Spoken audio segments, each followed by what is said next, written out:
G'day, welcome back to the channel and welcome to an extra bumper-sized dose of EV and net zero insanity in MGUY EV news for Saturday the 9th of November 2024.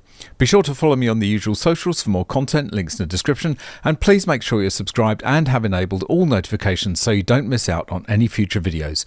And if you'd like to support this channel, why not buy me a coffee? Click the link in the description or scan the QR code on screen. So before we get into the stories proper, I just want to say a few words about the US election. You'll have seen my video earlier in the week about that and the phenomenal result for Donald Trump. What an amazing victory. I just want to say a few words about that because it is quite infuriating how nowadays in the US we have to put up with self-satisfied, sanctimonious celebrities telling us that we need to always vote Democrat. I am absolutely sick of actors and film stars and other celebrities telling people how they should vote. Let's think about this. The Democratic machine had all the media, all the celebrities, all the corporations, all the comedians, all the late night chat shows, all of them supporting Kamala and the Democrats. And despite all that, the people put two fingers up to them and voted in Donald Trump. If I see a film with one of these woke celebrities in it now, I would never pay my own money to watch it. It actually really disappoints me. You know, when I watch Breaking Bad now, I think of Bryan Cranston and his woke nonsense, and Aaron Paul as well. They're just as bad. And then Star Wars is the same. Harrison Ford, Mark Hamill, all these great shows which are now tainted by actors who couldn't keep their bloody mouths shut. Well, they got what they deserved, didn't they? They got a rude awakening on Wednesday the 6th of November 2024 when Donald Trump was made president despite all their attempts to get Kamala in the White House. Rant over, let's get on with the stories. So not that long ago, car manufacturers were talking about how they were going to put EV or electric drivetrains in their existing petrol models to bring them into the future. But now, guess what? The reverse is already happening. They're looking at putting petrol engines, combustion engines in their EV platforms because their EV platforms aren't selling. Porsche is... I don't know what to make of Porsche. On the one hand, they say that they're all for keeping the combustion engine, and they're one of the main companies that's supporting the biofuels, the e-fuels push, which I think is a good thing personally.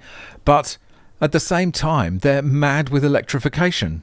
The Taycan is a complete disaster, and now they're making the 718, the Cayman, and the Macan, they're not even available as combustion cars anymore at all.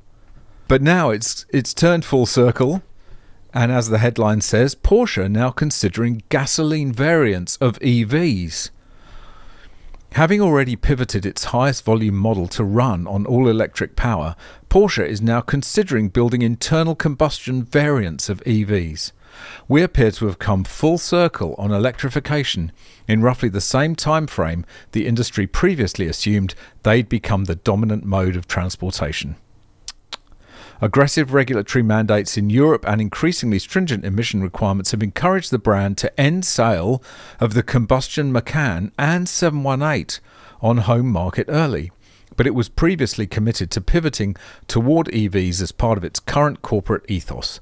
Porsche already builds an all-electric version of the Macan, and the brand has the Taycan EV, not to mention a slew of hybridized models, with an electrified version of the 718 soon to follow. Well, at least Porsche is realizing that they're not going to be able to convert their entire range to EVs. There's just not the market for it. And now they're backtracking and actually looking at putting combustion engines into the EV platforms. It's absolutely insane. And another luxury car maker that went crazy for electrification before it really knew what the consequences were, again, has had to backtrack. and climb down. Bentley delays electric car rollout by 5 years amid slump in demand. Luxury car maker pushes back switch to an all-electric lineup to 2035. Yeah, it won't stop there. They're just going to keep pushing it back.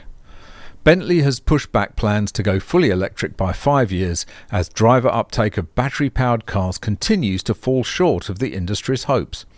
In an announcement on Thursday, bosses confirmed that the British marque will switch to an all-electric lineup by 2035 instead of 2030.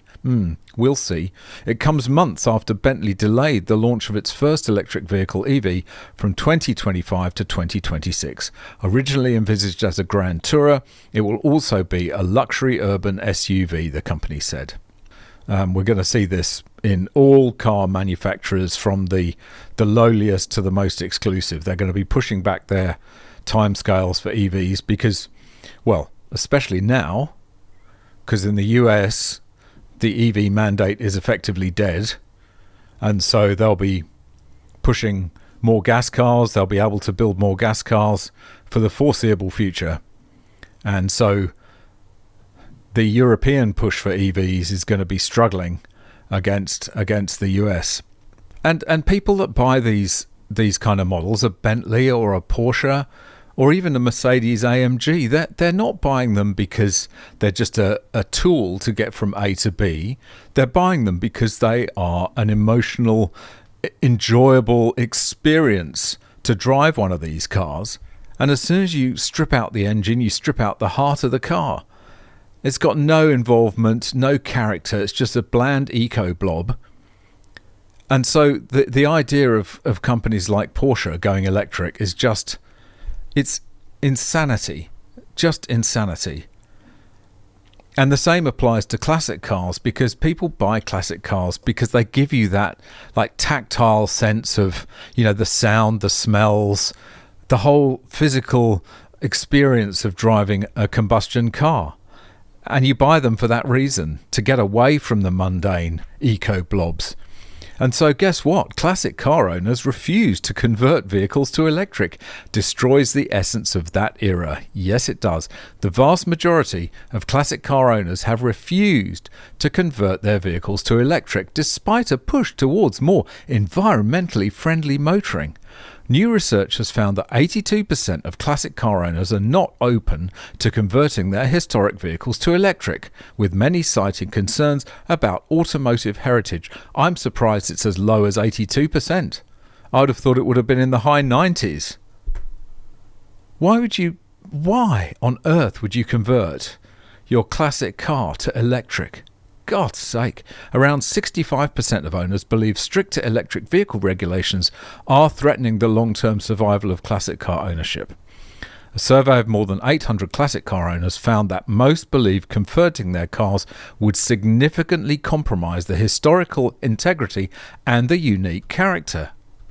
Further comments from drivers revealed that they didn't want to change the essence of the car, as well as its original design and engineering. Hands up who is surprised by this. I mean, really, it's the most ridiculous thing to expect people to convert their E-Type Jags to an electric battery and a motor. I mean, seriously.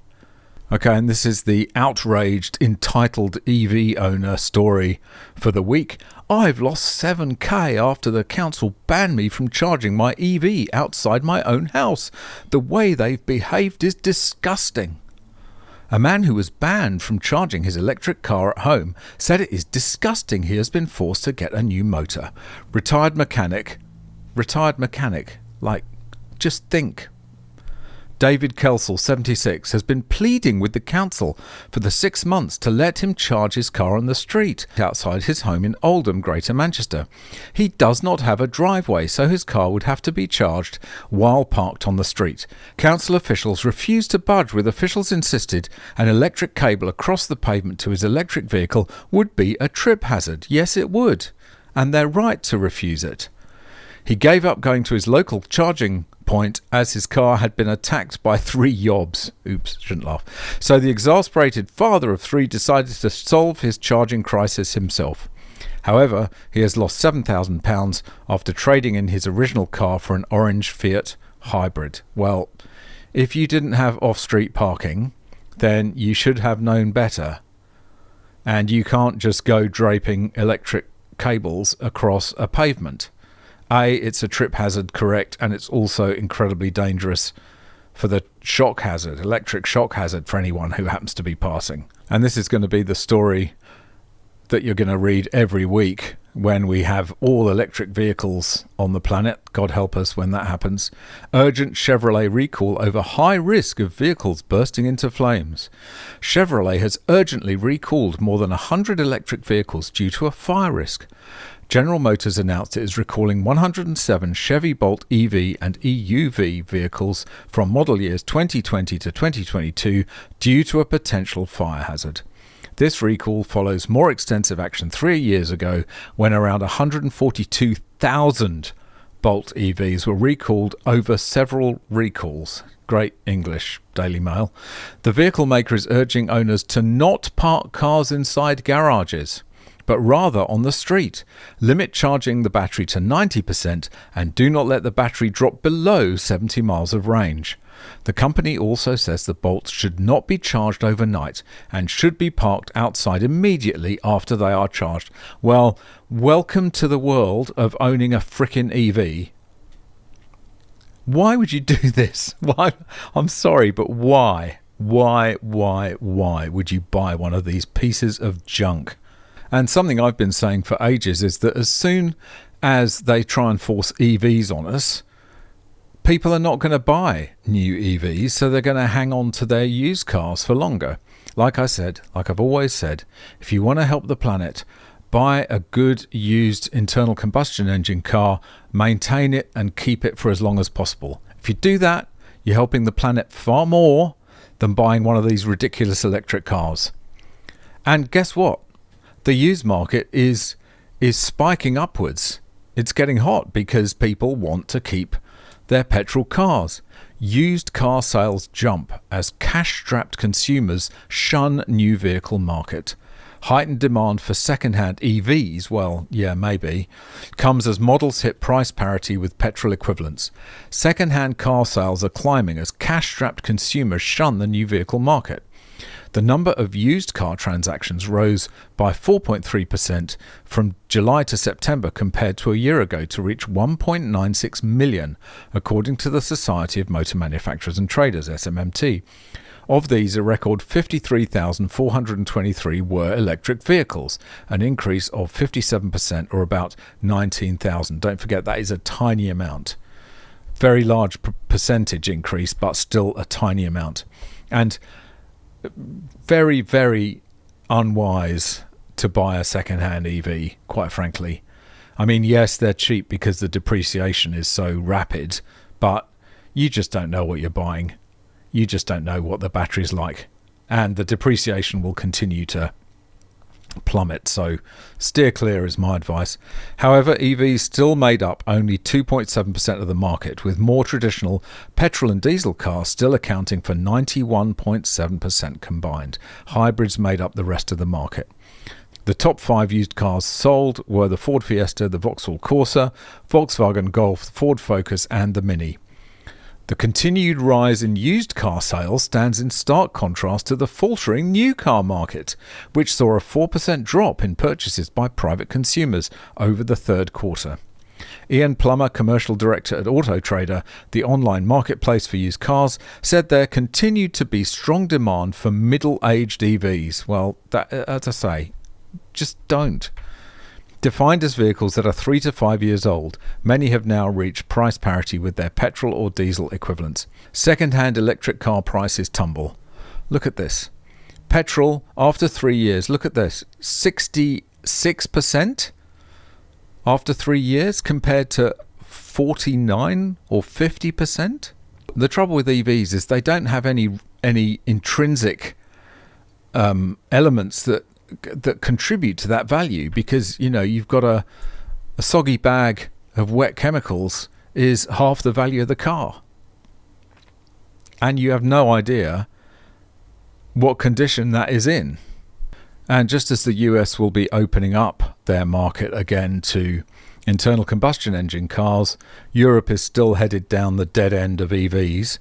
And look what's happening to the To the automakers in Europe, German car makers suffering worst sales slump since lockdown.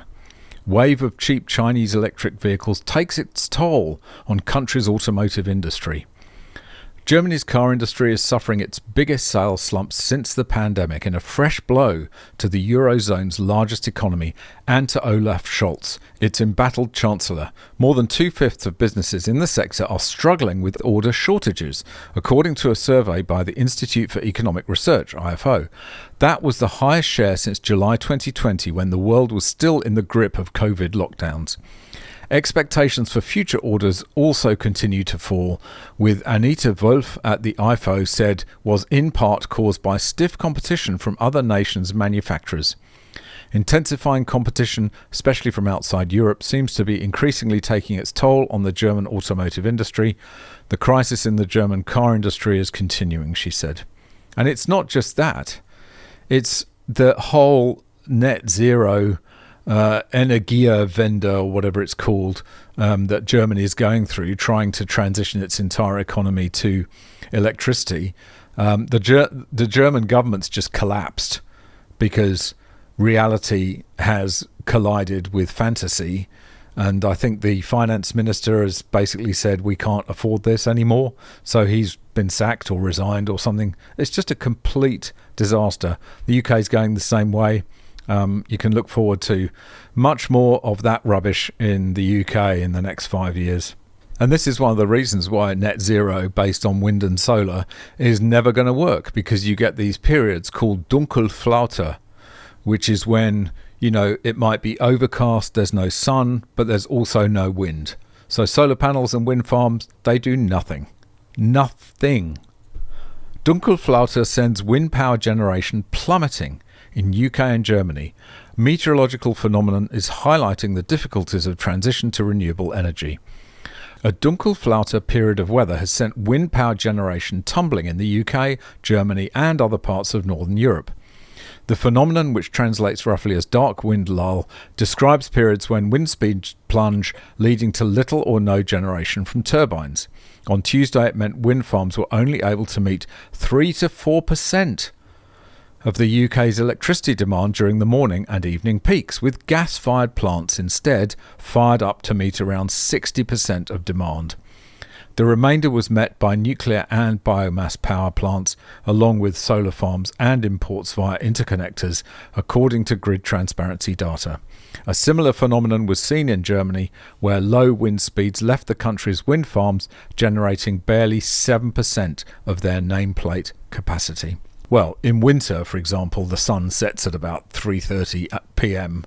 in the UK and doesn't rise until, 8 a.m. in the morning. I can't remember the times exactly, but it's very, very short days in winter when demand for electricity for heating is at its highest. So you've got no wind, you've got no sun. Brilliant.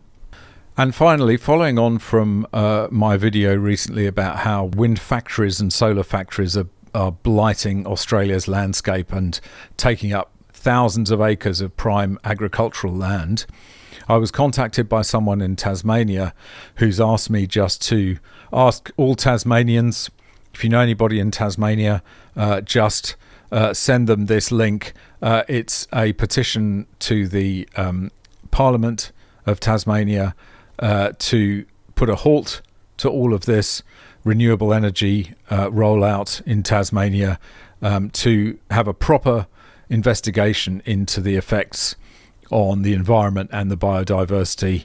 I'll put a link in the description. I'll put a QR code on the screen. If you're in Tasmania, it's only open to Tasmanian residents, unfortunately, but if you're in that state, I highly recommend that you sign that petition and stop this renewable energy madness. At least in your state, you might be able to get it stopped.